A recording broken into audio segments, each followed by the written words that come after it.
Hai guys, Assalamualaikum warahmatullahi wabarakatuh. Salam sejahtera bagi kita semua. Perkenalkan, nama saya Alnet Sylvian, Stamuk B20120070. Saya adalah salah satu mahasiswa di Universitas Tadulako, jurusan Sosiologi. Nah, teman-teman, di video kali ini saya akan membawakan materi tentang KLH atau Kajian Lingkungan Hidup. Namun sebelum lanjut dalam materi, jangan lupa like, comment, dan share. Oke teman-teman, kita masuk dalam materi.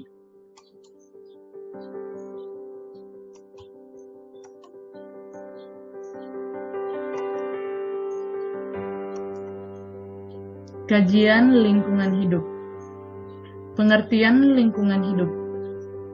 Manusia mempunyai ketergantungan yang sangat kuat dengan lingkungan hidupnya. Membicarakan manusia harus pula membicarakan lingkungan hidupnya. Demikian pula sebaliknya. Membicarakan lingkungan juga membicarakan manusia.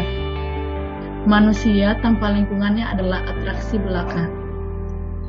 Untuk mengetahui hubungan manusia dengan lingkungan hidupnya, maka perlu diketahui maksud dari lingkungan hidup itu sendiri.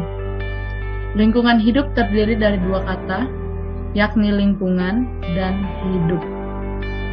Dalam Kamus Besar Bahasa Indonesia, lingkungan berarti daerah, golongan, kalangan, dan semua orang yang mempengaruhi pertumbuhan manusia dan hewan.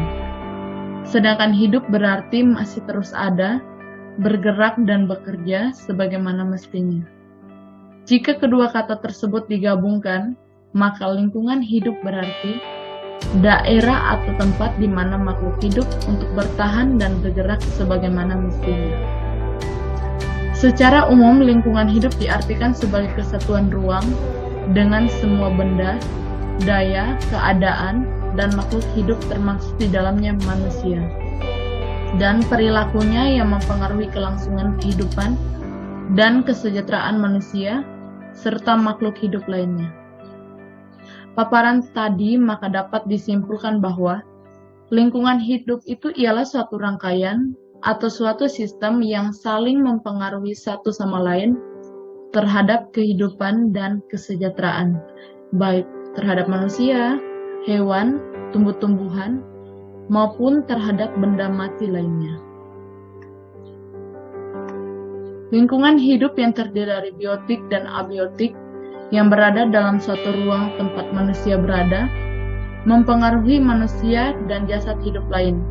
Di dalamnya terjadi hubungan timbal balik antar masing-masing komponen. Ekosistem merupakan gabungan dari ecological system atau sistem ekologi, yaitu hubungan antara organisme dan lingkungannya, dan semua interaksi yang terjadi di dalamnya. Ekosistem diartikan juga sebagai hubungan antara segala bentuk kehidupan yang mempengaruhi lingkungan.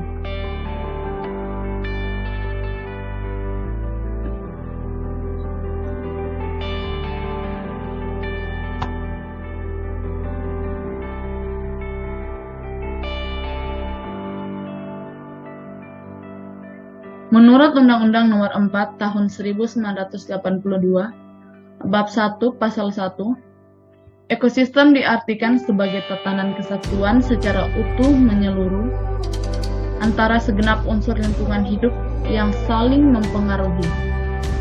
Makna kata sistem dalam istilah ekosistem tersebut menunjukkan adanya kesatuan dan keterpaduan yang utuh dan menyeluruh, yang terdiri dari bagian-bagian atau subsistem yang saling terkait, saling mempengaruhi dan saling ketergantungan.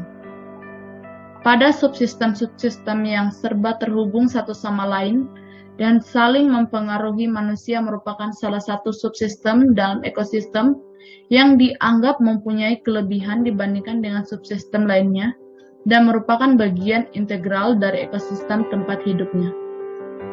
Ekosistem terdiri dari berbagai macam komponen yang membentuk satu kesatuan, yang masing-masing komponen mempunyai fungsi dan tugas masing-masing. Jika fungsi dan tugas tersebut dapat bekerja dan berjalan dengan baik, maka keteraturan dan keserasian akan terjaga. Dan jika tidak, maka akan berlaku sebaliknya. Untuk mencapai suatu ekosistem yang seimbang, stabil, dan dinamis, dalam berlangsungnya sistem ekologi yang membentuk jalinan kehidupan antara makhluk hidup dengan sesamanya dan dengan alam lingkungannya harus mengikuti asas-asas tertentu dalam ekosistem. Adapun asas-asas tersebut diantaranya, yang pertama yaitu asas keanekaragaman, kedua asas kerjasama, ketiga asas persaingan, keempat asas interaksi, dan yang kelima adalah asas kesinambungan. Kita masuk dalam fungsi lingkungan hidup. Lingkungan hidup merupakan bagian yang mutlak dari kehidupan manusia. Dengan kata lain, lingkungan hidup tidak terlepas dari kehidupan manusia. Manusia mencari makan dan minum, serta memenuhi kebutuhan lainnya dari ketersediaan atau sumber-sumber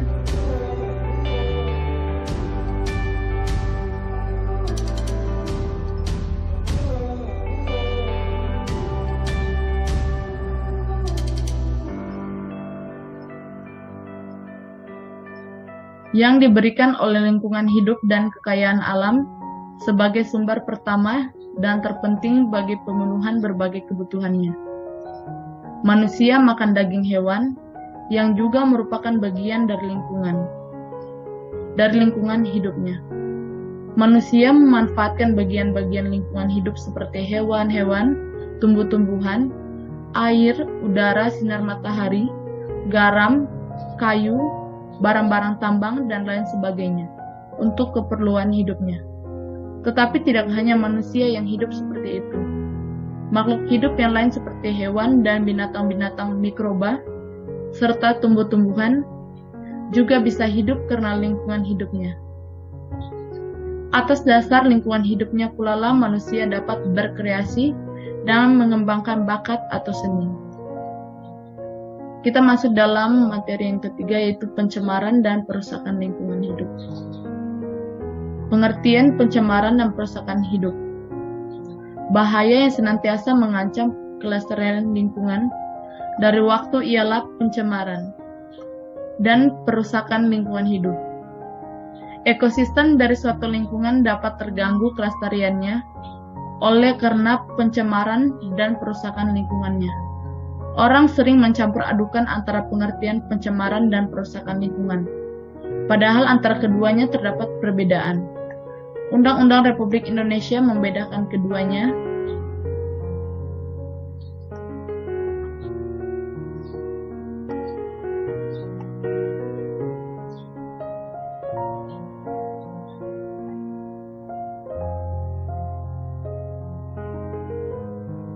Satu, pencemaran lingkungan hidup adalah masuk atau dimasukkannya makhluk hidup zat energi atau komponen lain ke dalam lingkungan hidup oleh kegiatan manusia sehingga melampaui baku kerusakan lingkungan hidup.